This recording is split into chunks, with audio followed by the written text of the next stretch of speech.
Drop it.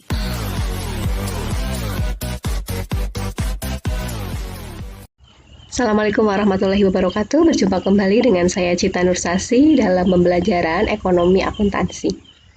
Oke, kali ini kita akan membahas tentang akuntansi perusahaan jasa. Apakah ada yang sudah tahu apa itu perusahaan jasa? Nah, perusahaan jasa diantaranya adalah ini GNT Express. Nah, pasti kalian sudah tidak asing lagi ya. Mungkin sering sekali menggunakan jasa dari GNT Express untuk pembelian online atau untuk mengantarkan barang dan lain sebagainya. Ya, betul, GNT Express adalah perusahaan yang bergerak di bidang jasa pengantaran barang. Nah, selanjutnya ada Gojek. Nah, ini produknya ada Gosen ya.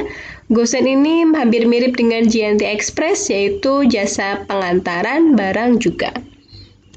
Kemudian selanjutnya ada Ruang Guru. Nah, Ruang Guru ini juga merupakan contoh dari perusahaan jasa. Jasanya apa? Jasanya yaitu memberikan fasilitas bimbingan belajar secara online. Nah, kemudian masih banyak lagi seperti bengkel, ada salon, dan lain sebagainya. Ini beberapa contoh dari perusahaan jasa. Nah, perusahaan jasa bisa disimpulkan ada perusahaan yang kegiatan utamanya memproduksi produk tidak berwujud dengan tujuan memperoleh laba atau keuntungan. Jadi ciri-ciri dari perusahaan jasa yang pertama adalah perusahaan jasa tidak menawarkan produk yang jelas wujudnya. Kenapa tidak jelas wujudnya? Karena perusahaan jasa ini tidak berwujud atau tidak berwujud barang atau benda. Seperti itu. Kemudian yang kedua ada sulit mengukur standar harga atas jasa yang ditawarkan. Contohnya kalian ke salon atau barbershop, di situ tertera potong rambut seharga Rp15.000. Nah, apakah jika melayani potong rambut dua orang yang berbeda, satu berambut pendek dan satu berambut panjang dengan model yang sama dipotongnya, apakah mereka membayar dengan jumlah nominal yang berbeda? Tidak pasti sama, karena di situ sudah ada ketentuannya ya untuk potong rambut misalkan Rp15.000. Nah, di sini dalam perusahaan jasa itu sulit untuk menentukan standar harga. Sederhananya seperti itu. Siklus atau tahap akuntansi dalam perusahaan jasa, yang pertama adalah tahap pencatatan, kemudian yang kedua ada tahap pengikhtisaran, dan yang ketiga ada tahap pelaporan. Nah, dalam video kali ini kita akan membahas tentang tahap pencatatan terlebih dahulu. Oke, tahap pencatatan dalam akuntansi perusahaan jasa itu yang pertama ada transaksi atau kejadian, selanjutnya dianalisis. Nah, setelah analisis, kemudian dibuat jurnal umum atau pencatatannya. Nah, setelah jurnal umum, nanti akan diposting ke buku besar. Nah, ini adalah siklus dalam tahap pencatatannya. Oke, kita bahas jurnal umum terlebih dahulu karena event atau kejadian kemarin sudah dibahas dalam persamaan dasar akuntansi. Oke, jurnal umum perusahaan jasa fungsinya adalah yang pertama ada fungsi mencatat. Nah, fungsi mencatat itu jurnal menentukan kemana akun dan dengan jumlah berapa suatu transaksi dicatat. Jadi menentukan arah akun dan jumlahnya berapa transaksi itu akan dicatat. Fungsi yang kedua yaitu fungsi historis. Jurnal dicatat dengan mendahulukan transaksi yang terlebih dahulu sesuai urutan waktu terjadinya. Misalkan membeli peralatan kantor tanggal 1, tanggal 2-nya adalah membayar beban iklan misalkan. Nah, yang dicatat dalam jurnal itu adalah yang tanggal 1 dulu, kemudian tanggal 2. Pokoknya urut berdasarkan waktu terjadinya. Kemudian fungsi yang ketiga adalah fungsi analisis. Fungsi analisis ini menentukan nama akun, kemudian jumlahnya, di sisi debit atau kredit pencatatan dilakukan, dan bukti transaksi harus dianalisis. Jadi nanti nama akunnya ditentukan nih, ataukah kas, atau modal, atau beban iklan, atau beban gaji, dan lain sebagainya. Jumlahnya berapa nominalnya, kemudian tentukan di sisi mana akun tersebut akan dicatat. Misalkan di sisi debit atau di sisi kredit. Yang keempat adalah fungsi instruktif. Nah, fungsi instruktif ini menentukan kemana akun dan dengan jumlah berapa suatu transaksi dicatat. Pertama adalah fungsi informatif. Jurnal menampilkan tanggal, nama akun, keterangan, jumlah yang terlibat dalam transaksi. Ini adalah merupakan fungsi-fungsi dari jurnal umum. Oke, kemudian selanjutnya ada mekanisme debit kredit. Nah, di jurnal umum nanti akun-akun tersebut dikelompokkan nih, masuk dalam kolom debit atau masuk dalam kolom kredit. Nah, untuk lebih jelasnya perhatikan mekanisme debit kredit berikut. Jadi ada akun harta, kewajiban atau liabilities atau utang, kemudian ada akun modal, prive, pendapatan, dan beban. Nah, harta jika bertambah masuk debit, berkurang masuk kredit, dan normal di debit. Normal itu bisa disebut juga dengan saldo atau rumahnya. Kemudian kewajiban atau utang atau liabilities jika bertambah masuk kredit, berkurang masuk debit, dan normal di kredit.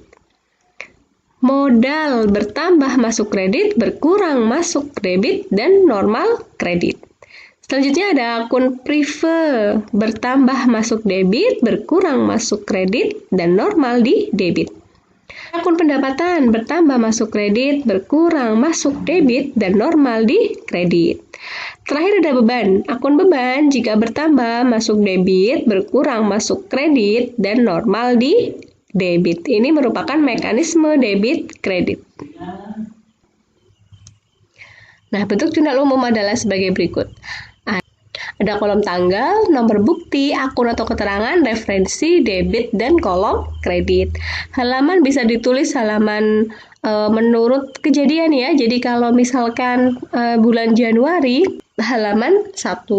Bulan Februari nanti bisa ditulis halaman 2 dan seterusnya. Oke, ini adalah bentuk dari jurnal umum. Bukti transaksi atau dalam bentuk kwitansi, faktur, kemudian cek itu kan ada nomornya ya, itu bisa diletakkan di sini. Tapi misalkan kalau mau tidak dipakai juga tidak masalah.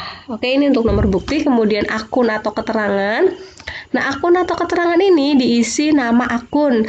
Nah, nama akun ini ada ketentuannya untuk menuliskan dalam kolom akun atau keterangan. Nah, jika akun tersebut masuk ke debit, nanti penulisannya rada mepet ke garis. Kemudian kalau akun tersebut masuk dalam kredit, itu nanti akan lebih menjorok ke kanan.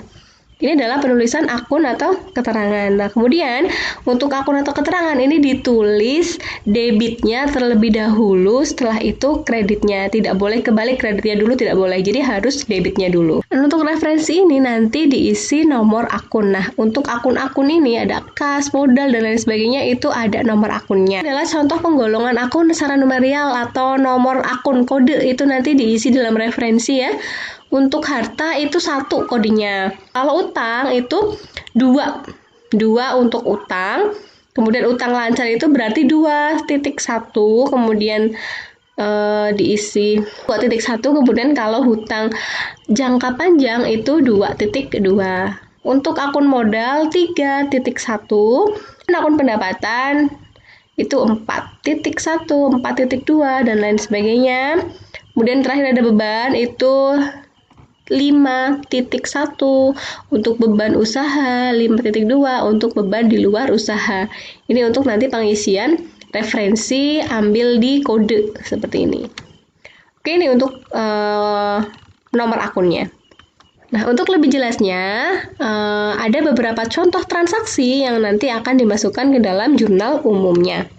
Oke, transaksi pertama yaitu tanggal 1 Januari 2020, Lisa menginvestasikan uang sebesar 10 juta rupiah sebagai modal awal usaha salon Ayu. Nah, oke, kita analisis dulu. Nah, yang pertama ada kasnya bertambah karena investasi uang tunai ya. Kas bertambah masuknya debit 10 juta rupiah dan modal bertambah masuk kredit 10 juta rupiah. Mekanisme debit kreditnya nanti silahkan boleh melihat di tabel mekanisme debit kredit. Oke, kemudian kita masukkan ke dalam jurnal umum, yaitu tanggal ada Januari 2020, kemudian tanggal 1, akunnya ada kas, catat dulu akun yang di debit dulu ya, debit, kas. Kemudian referensinya 111, di debit silahkan tulis 10 juta rupiah, kemudian tulis akun modal agak menjorok ke kanan karena modal ini masuk ke kolom kredit nantinya.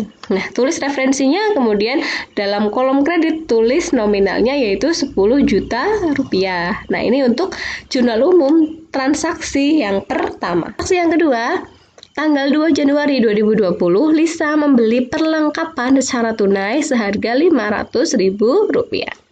Analisisnya adalah perlengkapan bertambah masuk debit sebesar Rp500.000, kasnya berkurang karena membelinya secara tunai ya, kasnya berkurang masuk ke kredit Rp500.000. Nah, kemudian masukkan ke jurnal umum. Nah, perlengkapan dulu ditulis karena perlengkapannya masuk debit sebesar Rp500.000 di kolom debit, dan kemudian selanjutnya ada kas di kolom kredit sebesar Rp500.000. Nah, ini untuk transaksi tanggal 2. Transaksi selanjutnya tanggal 4 Januari 2020, membeli peralatan senilai Rp1 juta, dibayar tunai Rp750.000 dan sisanya bulan depan. Analisisnya adalah peralatan bertambah masuk debit Rp1 juta karena harga peralatannya Rp1 juta ya. Kemudian kasnya berkurang. Nah, kenapa kas berkurang? Karena di sini dibayar tunai Rp750.000. Jadi kasnya hanya berkurang Rp750.000, masuknya ke kredit. Kemudian utang usaha. Nah, di sini terdapat utang usaha bertambah masuk kredit sebesar Rp250.000. Nah, dari mana? Dari harga peralatan Rp1 juta dibayarnya Rp750.000 dan sisanya adalah utangnya. Oke, masukkan ke dalam jurnal umum. Nah, tanggal 4 nih, ada akun yang didahulukan adalah peralatan karena peralatan masuk ke debit. Peralatan di kolom debit Rp1 juta, kas dan utang usaha di kolom kredit ada sebesar Rp750.000 dan Rp250.000. Nah, ini untuk transaksi tanggal 4 Januari. Oke, kemudian transaksi selanjutnya ada tanggal 7 Januari 2020, memperoleh pendapatan selama 1 minggu sebesar Rp700.000. Analisisnya, kasnya bertambah Rp700.000 dan pendapatannya bertambah Rp700.000. Nah, kasnya di debit dan pendapatannya nanti di kolom kredit. Apa yang ditulis terlebih dahulu? Nah, pasti kasnya karena kasnya terletak di debit. Oke, kas di debit Rp700.000 dan pendapatannya di kredit sebesar Rp700.000.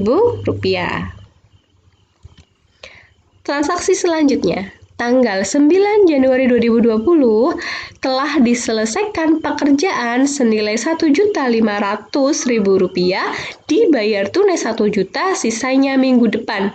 Analisisnya adalah kasnya bertambah Rp1 juta karena baru dibayarnya Rp1 juta ya. Kemudian piutang bertambah. Piutang itu adalah sisa yang belum terbayarkan.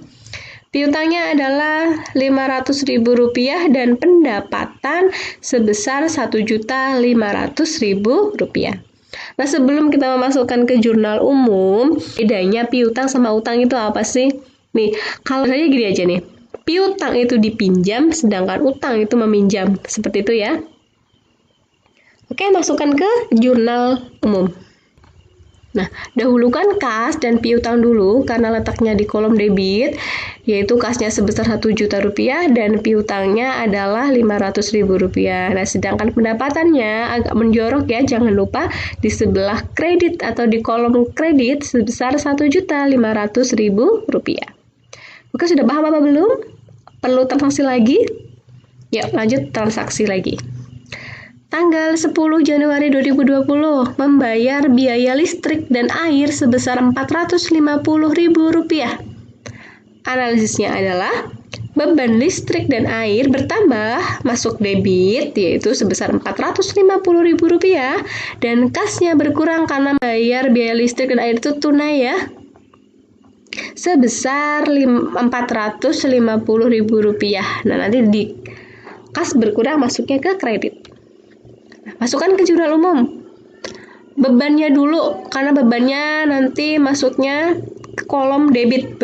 Beban listrik dan air di kolom debit Rp450.000 dan di kredit ada kas yaitu sebesar Rp450.000. Lanjut. Transaksi tanggal 12 Januari 2020. Lisa mengambil uang untuk keperluan pribadi sebesar 1 juta rupiah. Pengambilan uang untuk keperluan pribadi ini disebut prive.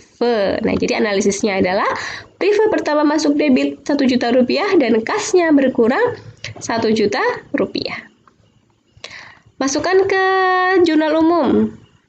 Nah, prive-nya dulu karena prive-nya masuk debit ya, sebesar 1 juta rupiah dan kasnya di kolom kredit 1 juta rupiah. Tanggal 16 Januari 2020 membayar gaji karyawan sebesar Rp750.000. Gajian nih ceritanya karyawannya ya.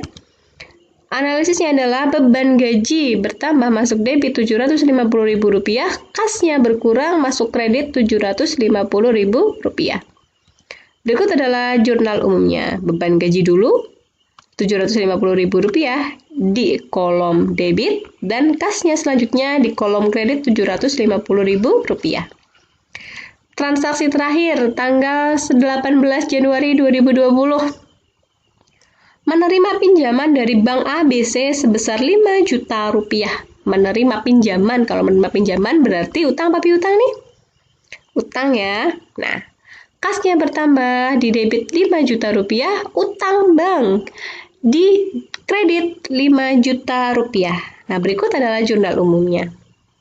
Kasnya ada di kolom debit 5 juta, kemudian ada utang bank, di kredit ada 5 juta rupiah. Oke, jika transaksi-transaksi tersebut kita kelompokkan jadi satu di jurnal umum, nanti bentuk jurnal umumnya adalah sebagai berikut. Jadi ada judulnya ya, jangan lupa nanti dikasih judul. Ini ada nama perusahaannya, kemudian dijuduli dengan jurnal umum, periodenya berapa. Nah, kemudian jika sudah, nah seperti inilah kira-kira bentuk dari jurnal umumnya.